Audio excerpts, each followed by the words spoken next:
पत्र गीता भगवान का 103। सच्चे गुरु के मुख से मानो कमान से तीर निकलता है, जो आर पार घुस जाता है। केवल श्रद्धा और विश्वास से कोई कैच करे। गुरु मुख नाम झपे एक बार, सीम बरसाती बूंद कैच कर एकदम मुंह बंद कर देती है, तो वह मोती होकर निकलता है। इस प्रकार गुरु के वचन सुनकर यदि मौन रहें और वही विचारते रहें, तो वे भी हीरे मोती होकर निकलते हैं। मत विच रतन जवाहर माणिक जे एक गुरु की सिख सुने। शिष्य यदि गुरु की एक बात सुने तो उसकी मत में जो हीरे जवाहर पड़े हैं, वे प्रकट होकर निकल आएं। खजाना छिपा पड़ा है, उसका गुरु आकर पता बताता है। सभी विकारों को निकालने का एक ही रास्ता है, सबको अपना आप करके समझो। सब बदमाशी मन की है। मन तुम्हारे और गुरु के बीच में रुकावट है। जब मन और बुद्धि दोनों को अर्पण करते हैं, तभी इस मन से जान छूटती है। शरीर सभी के विकारी हैं। यदि दूसरे में विकार देखने में आया तो आराम हमारा खराब होता है। निर्विकारी है आत्मा। आत्मा पर नजर रखो कि सब अपना आप है, दूसरा कोई है ही नहीं। जगत है आईना जिसमें केवल मैं ही हूँ। मेरी परछाई है जगत। संशय हजारों हैं, पर निश्चय तो एक ही है। यदि कोई गुरु हमें तारने आता है, यह मन उसे ही मारने आता है। पर मन बेचे सद्गुरु पास, तिस सेवक के कारज रास। एटम बम का मुकाबला करने वाला आत्मा का बम है, यानी कि प्रलय हो जाए आ तो भी मैं आत्मा मरने वाला नहीं हूँ। मैं अमर अजर हूँ। आत्मा के सिवाय दूसरी हर एक बात नकारते आओ। बीती और भविष्य की छोड़कर, भुलाकर वर्तमान में रहो। Live in the present. आज का आनंद लूटो।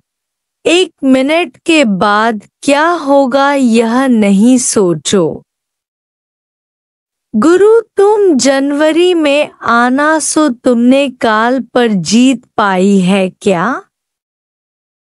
नाउ और नेवर का यह ज्ञान है। ईश्वर का अनुभव करना नहीं है, पर अपने को ईश्वर करके पहचानना है कि मैं क्या हूँ। घर पर बैठे किसी को भी ज्ञान लगना नहीं है। सबने पहाड़ों पर, नदियों के किनारे पर, घर बच्चों से दूर जाकर एकाग्र चित्त से सुना है। इस तरह एकाग्र चित्त से यह ज्ञान हफ्ते में जल्दी लग जाता है। बाकी गुरु भले 20 बार आए तो होगा कुछ भी नहीं। पहले गुरु आदत डालता है, पर पाणहनी मिलंदुई होत पर तू भी थिजानी कुछ अग्रभरी। मता चवई बरोच त कमीनीय मां कीन थियो। अब आगे आपको बढ़ना है। भगवान बहुत से कदम उठाकर आपके पास आया। अब जो आप कर सकते हैं वह गुरु को नहीं कहें। आप समर्थ हैं, क्या नहीं कर सकते हैं। पुरुषार्थी पहाड़ हटा सकता है।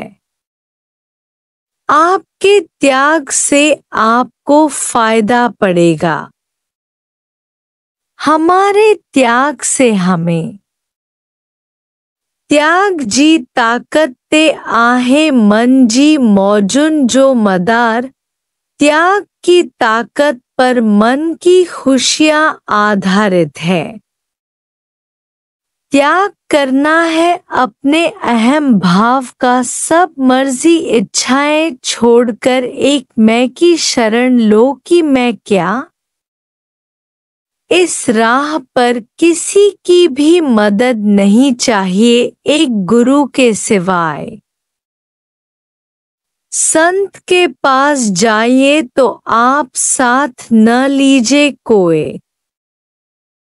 हिकु सद्गुरु अथेई साथी बियो सजन तू न गोल्हा। प्रेम गली अति सांकरी जामे दो न समाए। प्रेम की गली इतनी पतली है जिसमें दो नहीं समाएंगे। यानी गुरु और मेरे में भी जब तक भेद है तब तक प्रेम नहीं है। गुरु और मैं मिलकर एक हो जाएं तभी प्रेम की गली में प्रवेश कर सकेंगे।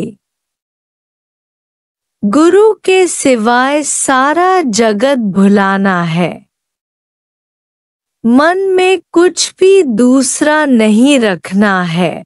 और आस जब छोड़ी है मैंने तो मेरोनंग अब तो पे पड़ो।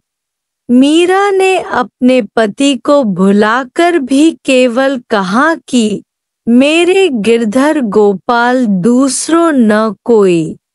हम अपने से पूछें कि हमारा सबसे अधिक प्यार गुरु से है या दूसरा कुछ भी अंदर है। गुरु के सिवाय कितना समय और संबंधियों के सिवाय कितना समय रह सकते हैं। जैसे मछली पानी के सिवाय नहीं रह सकती है ऐसी तड़प जब तक नहीं हुई है। जगत जहर समान नहीं लगा है तब तक भगवान नहीं मिलेगा। सच्चो मजो थेई मंझी वैराग। सवे सियाणा दिसु तू पुछाए। संबंधियों को जल्दी भगवान समझ बैठते हैं पर यहाँ तो पहले सारी सृष्टि को भगवान समझकर सर्व से प्रेम करके झंगे में अपने वालों को भगवान समझना है। बाकी अपने वालों से हमेशा वैराग्य में रहना है क्योंकि मोह 7 चमड़ियों में जन्मों से अपने वालों के लिए पड़ा है। उनकी तरफ तो हमेशा झुकाव है मन का पर अब चेंज करना है। लोक वहे थो लह वारो पर तू तो ऊंचो बहु ओभार। आप हरदम हमें याद है। याद करना है बिछोड़ा विस्मृति है मिलाप। जो तुम्हारे साथ अंग संग है वह किस समय भूला हुआ है जो याद करें। मैं तुम्हारे पास हूँ तुम मेरे पास हो। हर वक्त मौज में रहो। हम सभी तुम्हें याद करते हैं। तुम सच्चे प्रेमी हो तो तुम्हारा रास्ता क्लियर है। हर वक्त खुशी करो। सब समय बना पड़ा है। तुम्हें जुदा रखा है प्रेम बढ़ाने के लिए। सिका सिका शाल न मिला मता मिलंदेई माट अच्छी वने। जब मोहब्बत की चिंगारी भड़केगी, जल उठेगी, तब न तुम रह सकोगे न मैं।